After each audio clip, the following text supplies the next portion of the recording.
Le projet de loi de finances 2015 a été adopté dimanche par la Chambre des représentants à la majorité des voix, 174 pour et 87 contre. Les hypothèses du budget 2015 sont un taux de croissance de 4,4%, un déficit budgétaire de 4,3% du PIB, un cours moyen du pétrole de $103 le baril, avec un cours moyen du gaz butane de $804 par tonne. Le projet de loi de finances 2015 aggrave le clivage entre la majorité et l'opposition, titre Le Matin. Selon les groupes parlementaires de la majorité, le budget 2015 est réaliste dans ses objectifs, alors que ceux de l'opposition estiment qu'il ne répond pas aux attentes des citoyens. Avant l'adoption, les députés ont réussi à introduire de nombreux amendements au texte initial. Les plus en vue sont ceux qui concernent la TVA sur les pâtes alimentaires et le riz, ainsi que l'amendement concernant les avantages fiscaux octroyés aux entreprises, souligne aujourd'hui le Maroc. Mais il y a également des amendements adoptés parfois à l'unanimité, mais qui sont passés inaperçus, dont 3 retiennent particulièrement l'attention. Ils ont pratiquement tous un lien avec l'immobilier. L'économiste s'intéresse à la dégringolade du prix du pétrole, une baisse qui va faire du bien au compte public. Le baril est descendu sous la barre de $80 la semaine dernière.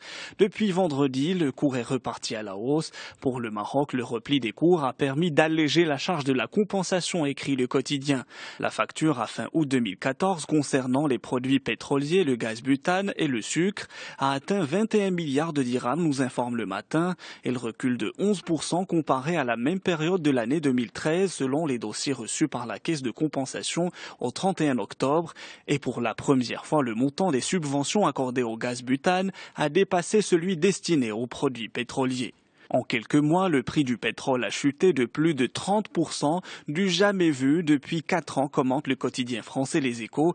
Le ralentissement économique mondial qui pèse sur la demande de l'or noir, le boom du pétrole de schiste américain et la forte hausse du dollar poussent le prix du brut à la baisse, explique le journal.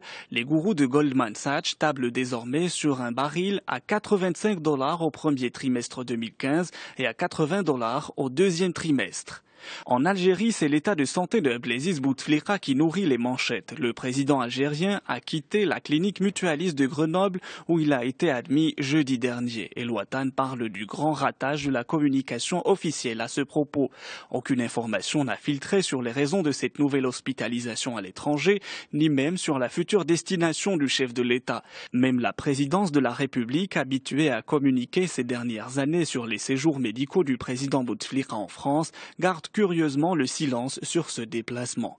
La bataille de l'après-Bouteflika a en tout cas commencé, titre Le Monde. Gagner du temps, c'est le principal souci du régime algérien, alors que le pays tourne en rond, engagé dans une impasse comme il en a rarement connu, écrit le quotidien. Les Algériens, eux, retiennent leur souffle, réduit à des supputations. Qui dirige l'Algérie? Qui va succéder à Abdelaziz Bouteflika, dont personne n'imagine qu'il ira jusqu'au bout de son 4e mandat en 2019? Mystère, écrit Le Monde. Le sommet du G20 fait aussi les gros titres de la presse française. Les dirigeants occidentaux s'efforcent de relancer l'économie mondiale, lit-on dans le supplément économie et entreprise du quotidien Le Monde.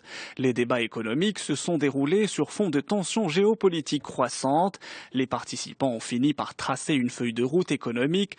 Après 2 jours de discussion, ils se sont mis d'accord sur plusieurs points, des moyens à accorder à la lutte contre le réchauffement climatique, à un encadrement de la finance, retour sur les principales mesures économiques de ce G20 dans le Figaro. Les dirigeants occidentaux ont aussi dénoncé l'expansionnisme de Poutine en Ukraine. Isolé au G20 en Australie, le président russe a été sévèrement critiqué pour sa politique d'agression en Europe, écrit Libération.